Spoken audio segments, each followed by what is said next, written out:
ধানমন্ডি ৩২-এ জামাত ইসলামী অবস্থান করেছে, মাঠে নেমেছে, বিক্ষোভ মিছিল করেছে।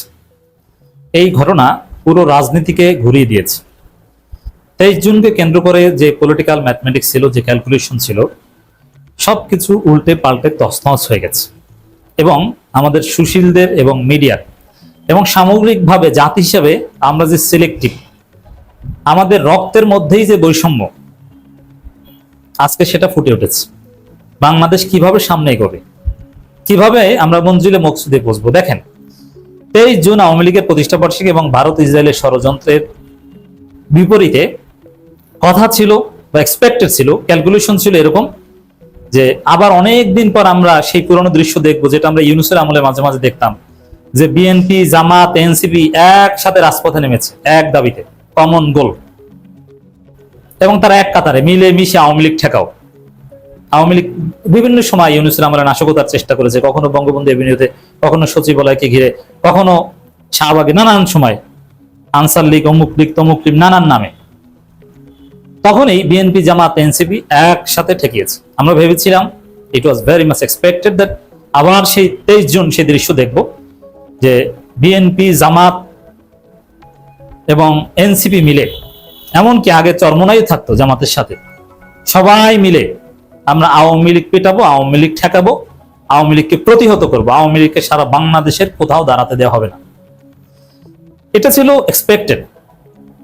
এবং আমরা আরো প্রত্যাশা করেছিলাম যে আজকে সারাদিন আমরা যারা নিয়মিত আমাদের স্বাভাবিক কাজকর্ম স্যাক্রিফাইস করে, অর্থনৈতিক লস দিয়ে আমরা জাতির বৃহত্তর স্বার্থে পলিটিক্যাল অ্যাক্টিভিজম করি, কিংবা কেউ লেখালেখি করি, কেউ ভিডিও বানাই, আমরা যে এখানে অনেকেই আছেন, শুধু আমি না, অনেকেই আছেন, আমরা যে এই কাজগুলো করি, আমরা যদি এই কাজগুলো না করে অন্য কাজ করতাম, বা এই সময়টা যদি অন্য কাজে দিতাম, অর্থনৈতিকভাবে আমাদের লাভ বেশি হতো। যেমন আমি আমার নিজের কথা বলি, আমি এই ভিডিও ক্রিয়েশনে যে পরিমাণ সময় দিই, এতে আমার ব্যক্তিগত সহকারী আছে, তার মাধ্যমে আমার অন্যান্য অনেক কাজ, ব্যবসায়িক অনেক কাজ করাতে হয়, তাতে তাকে যে পরিমাণ টাকা দিতে হয় এবং আমার যে পরিমাণ লস হয়,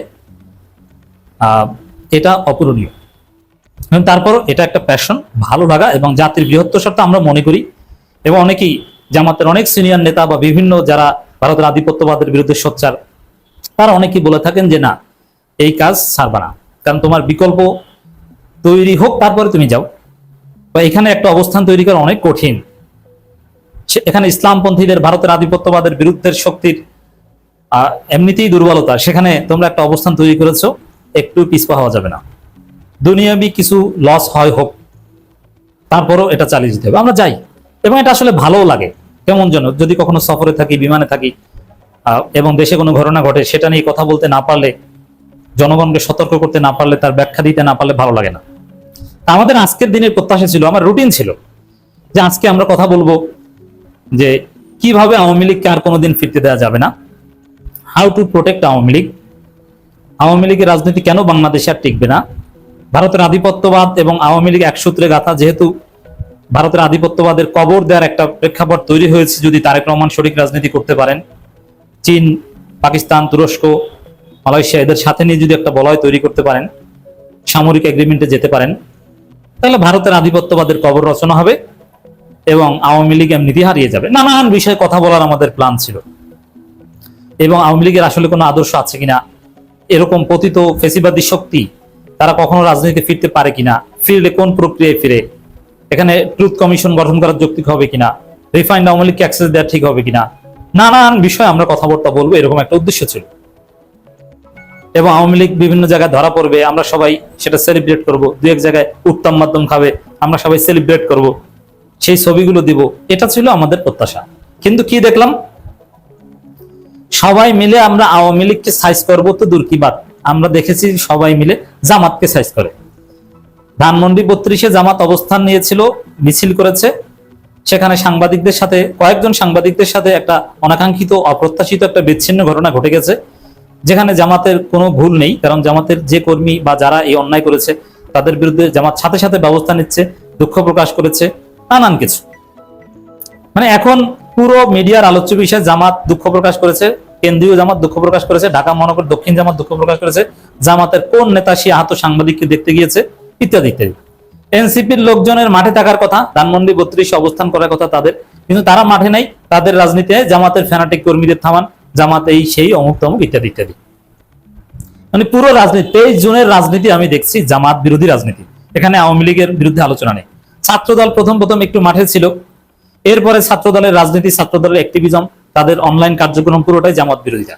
ছাত্রদলের নেতারা রাজপথে নেমে হুমকি দিয়েছে যে জামাতকে প্রতিহত করবো, কারণ কি? তারা নাকি সাংবাদিককে মেরেছে। ছাত্রদলের সেন্ট্রাল কমিটি সভাপতি সেক্রেটারি তারা বিবৃতি দিয়েছে। সেই বিবৃতি দেখে আমি অবাক যে বাংলাদেশে বিএনপি ছাত্রদল কি আওয়ামী বিরোধী রাজনীতি করছে না জামাত বিরোধী রাজনীতি করছে? এদেশের প্রধান শত্রু কি পতিত ফেসিবাদী শক্তি আওয়ামী লীগ, ভারতের দালালরা, না জামাতই প্রধান শত্রু? অবস্থা দৃষ্টিতে মনে হচ্ছে যে জামাতই প্রধান শত্রু। মিডিয়ার আচরণ দেখেন, আওয়ামী লীগের বিরুদ্ধে কোনো কথা নেই, জামাত নাকি সাংবাদিক পিটিয়েছে, পুরো সব জায়গায় তোলপাড় এটা নেই। এর মানে এখনো এখানে আমাদের ক্রাইসিসটা কি দেখেন, ফেসিবাদী কাঠামোর মধ্যে থেকে আমরা ফেসিবাদের বিরুদ্ধে লড়াই করছি কিন্তু পাচ্ছি না। লড়াইটা ফেসিবাদের বিরুদ্ধে, কিন্তু ফেসিবাদের বিরুদ্ধে প্রধান শক্তি জামাত এখানে জুলুমের শিকার হচ্ছে। কিভাবে জুলুমের শিকার হচ্ছে? আমি কিন্তু জামাতের যে বা যারা সাংবাদিকদের গায়ে হাত দিয়েছে সেটাকে মোটেও ডিফেন্ড করছি না। অবশ্যই যে তার সর্বোচ্চ শাস্তি হতে হবে, জামাত তাকে বহিষ্কার করবে, প্রয়োজনে সেই সাংবাদিক মামলা করলে জামাতের যারা এই কাজ করেছে তাদেরকে পুলিশ গ্রেপ্তারও করবে। এটা সাংবাদিকের অধিকার, সে যদি মামলা করতে চায় করুক, আমরা এটা মোটেও সমর্থন করছি না, কেউ ভুল বুঝবেন না। কিন্তু রাজনীতিটা হচ্ছে কি দেখেন, ছাত্র দলের সভাপতি সেক্রেটারি বিবৃতি দিল, দেখলাম সেখানে বিবৃতিতে লেখা 20-25 জন সাংবাদিক নাকি মারাত্মকভাবে আহত হয়েছে এবং অবস্থা নাকি আশঙ্কাজনক। কিভাবে ফ্রেমিং করা হচ্ছে দেখেন, মিথ্যা কথা।